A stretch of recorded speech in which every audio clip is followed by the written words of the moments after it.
Idolatria acontece quando nós adoramos outra coisa ao invés do Criador, ou quando nós passamos a adorar uma outra coisa com o nosso coração ao invés do nosso Criador.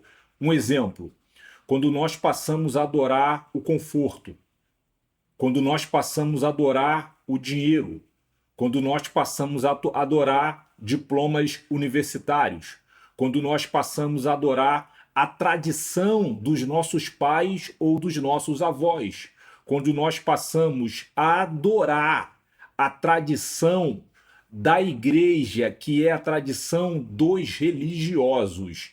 Isto chama-se idolatria. Infelizmente, muitos cristãos estão caindo, estão prostrados diante de alguma idolatria que parece inofensivo e até sábio. Porém, esta manifestação, esta adoração, este pecado contra Deus é visto como pecado de feitiçaria.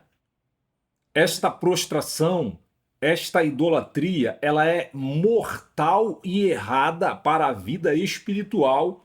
E por esta razão, a igreja hoje se encontra no estado que está, deplorável. Hoje, este vídeo tem por finalidade explorar este comportamento carnal que fere e aborrece ao nosso Criador. Primeiro, vamos nos lembrar das duas tábuas que Deus entregou a Moisés. A primeira tábua continha os imperativos categóricos que deveriam ser respeitados e adorados e praticados na vertical. A segunda tábua continha os imperativos categóricos, os decretos que deveriam ser vividos na vida horizontal, que significa os nossos relacionamentos sociais, os nossos relacionamentos humanos.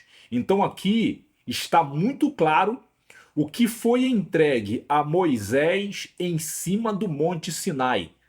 São imperativos categóricos que nós devemos respeitar. Na primeira tábua, nós temos: não terás outro Deus diante de mim. Não farás para ti imagens de escultura. Não tomarás o nome do Senhor teu Deus em vão. Lembra-te do dia do Senhor para o santificar. E por fim, honra teu pai e a tua mãe. Deus está dizendo: teu pai e tua mãe são autoridades diante de ti. Se você respeita eles, você me respeita. Se você desrespeita eles, você está me desrespeitando.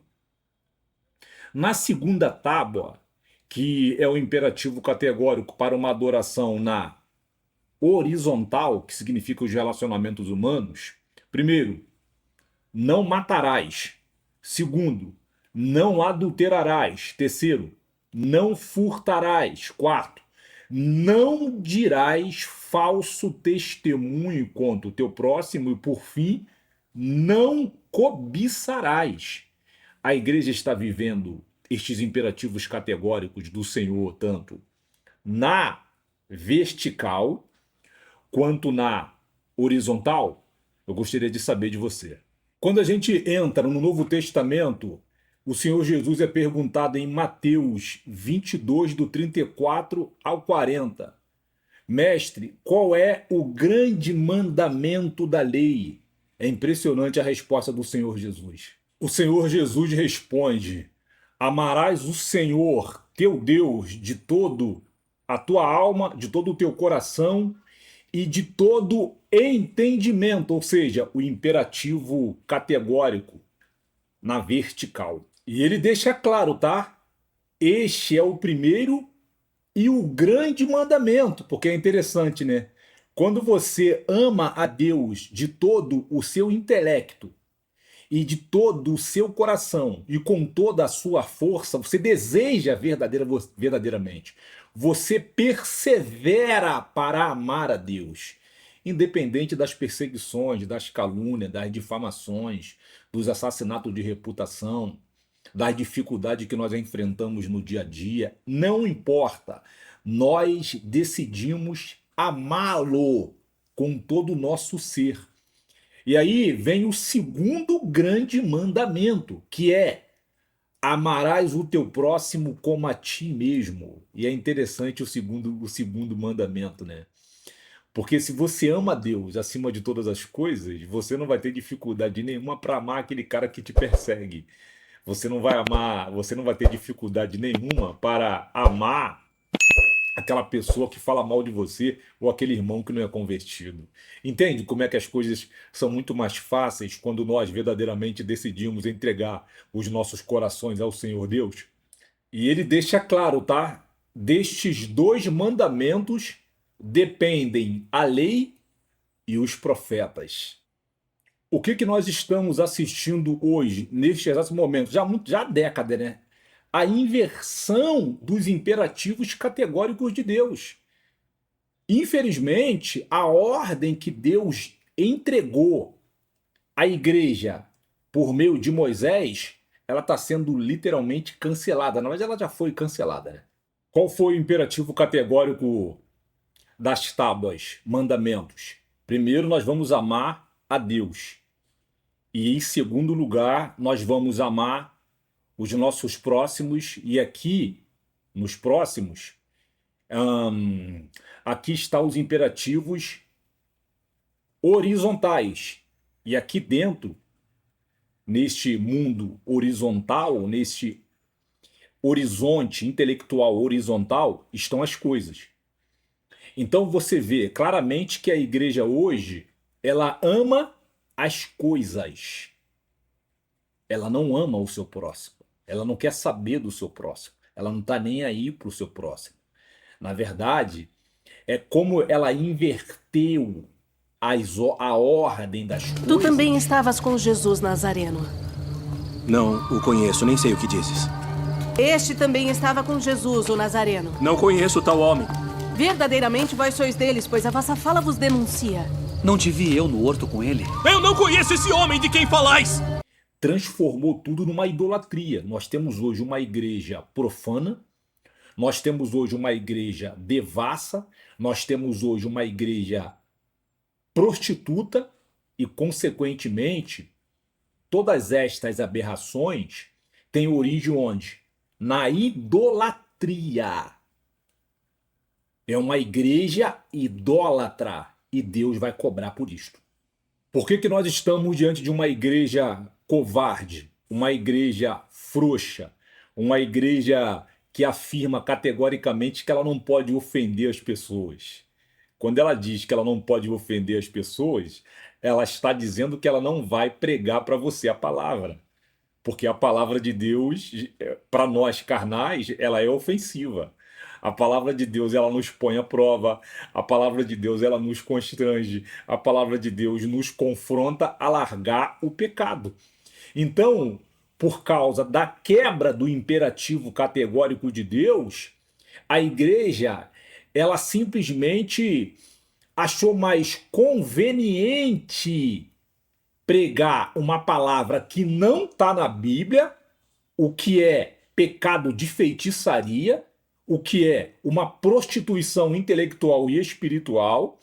E aí, infelizmente, nós vemos a igreja no estado que ela se encontra hoje. Deus nos deu a palavra para que a palavra fosse pregada por nós. Nós não temos que pensar ou ficar preocupados se algumas pessoas não irão gostar da palavra que será pregada, aquilo que está escrito. Se você parar para analisar, os filhos de Deus, eles adoram quando escutam a verdade, porque a verdade vos liberta.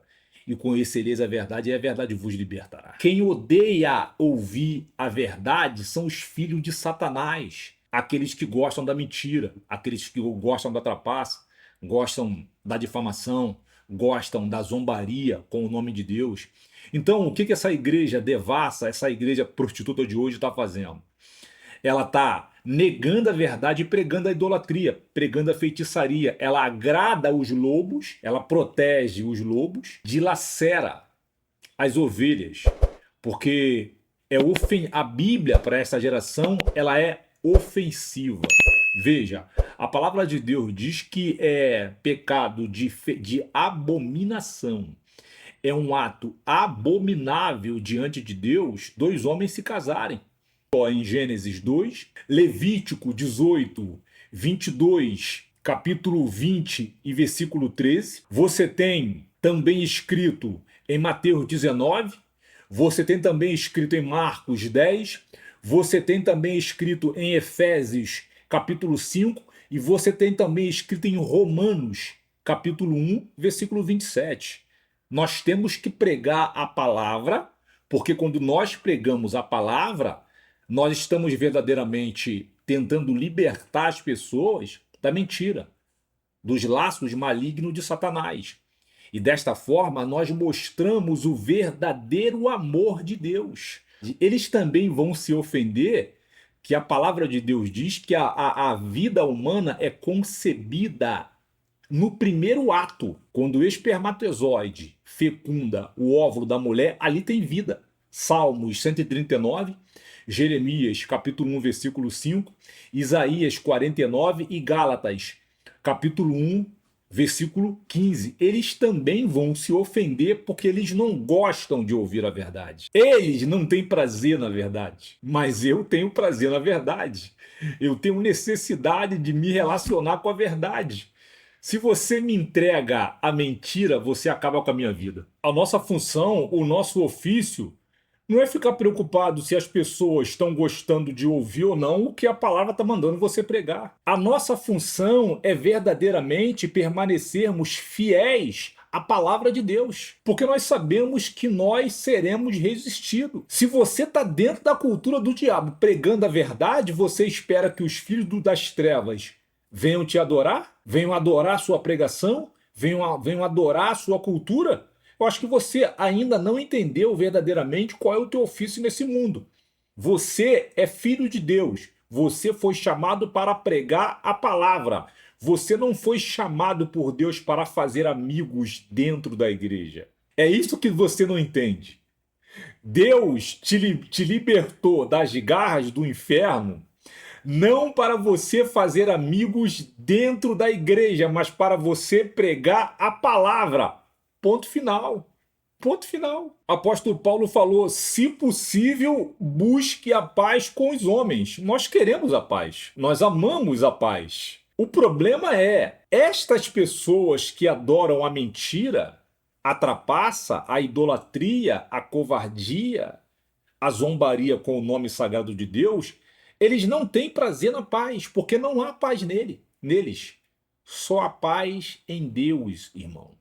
Então, quando você não entende que você vai ser rejeitado, que você vai ser caluniado, que você vai ser perseguido, e você vai ser morto, e que você ainda assim tem que pregar a palavra em obediência ao Senhor Deus, eu não sei verdadeiramente o que passa na tua cabeça. Você precisa entender que o temor por homens é mortal, é deletério à vida do verdadeiro cristão. Porque quando você examina ali em 1 Samuel capítulo 15, Deus deu uma ordem a Saul: adentre a cidade dos amalequitas e extermine tudo, até animais. Saul adentra aquela cidade, temeu o povo, poupou o rei e poupou os animais. A fúria de Deus se levantou, se ergueu contra ele.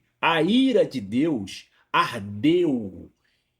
E o profeta Samuel falou o que para ele?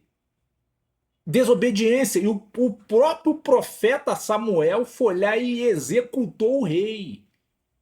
De tão indignado que ele estava devido à desobediência do pseudo-rei chamado Saul. E infelizmente hoje nós temos milhares de pseudos pastores frouxos que as suas próprias mulheres mandam neles. Eu conheço um montão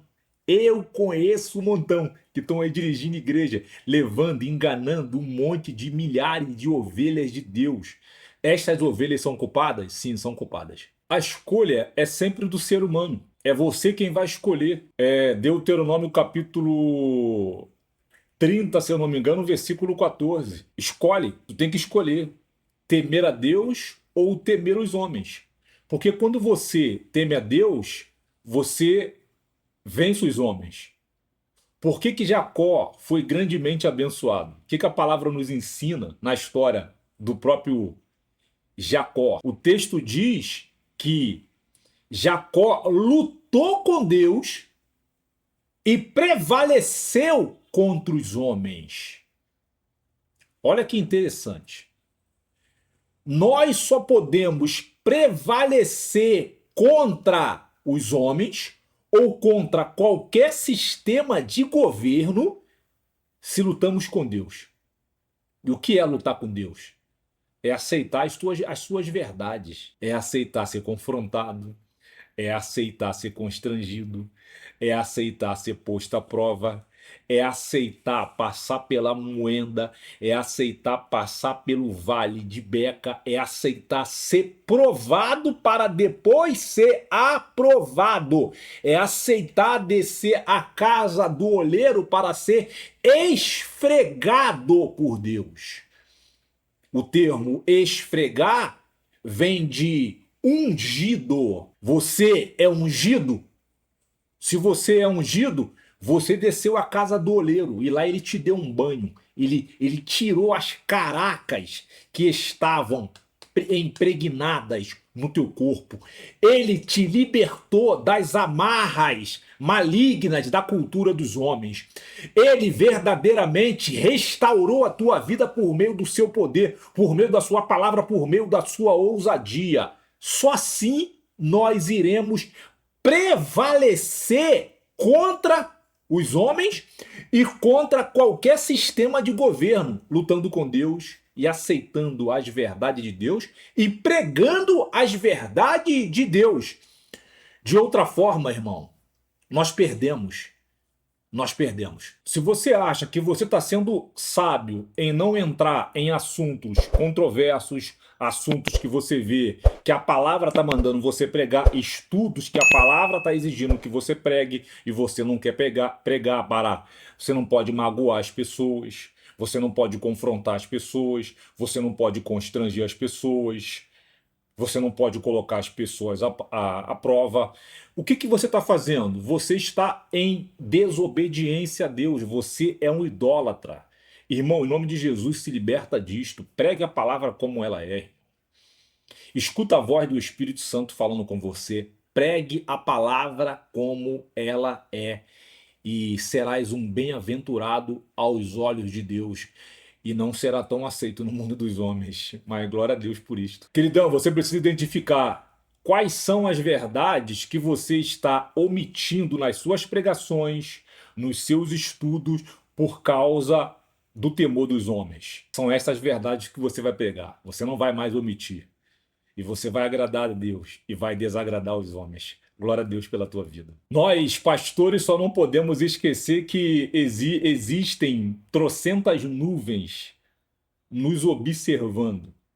Tem nuvens que você pode contemplar, outras você não pode. Então, obedeça ao poderoso Senhor e você vai ter paz de espírito. Acredita em mim, irmão. Irmão, o caminho é tortuoso. Passar pelo vale de Beca é tortuoso, irmão. Mas a paz de espírito, a tua consciência não te cobra, porque você está em obediência ao poderoso Senhor. Que esse conteúdo possa falar com você, que esse conteúdo possa te levar à ajuda espiritual, que esse conteúdo possa te encorajar e fazer você lembrar. Proclame a verdade da palavra. Se lembre daqueles homens verdadeiramente que foram fiéis à história da igreja. Que hoje eu estou aqui falando para você da palavra porque o sangue deles regou a terra e fez germinar o cristianismo. E por esta razão a palavra chegou até a mim e chegou até você. Pense nestes homens que entregaram tudo e confiaram cegamente no projeto que Deus tinha na vida deles. Não desista do teu chamado por causa de sistema de governo, por causa de homens ou por causa de família. Irmão, em nome de Jesus, Deus é com você. Deus é com você. Pregue a palavra como ela é e você vai ver o que Deus vai fazer na cidade onde você está. Deus te abençoe. Nos veremos no próximo vídeo. Um abraço e até lá. Tchau.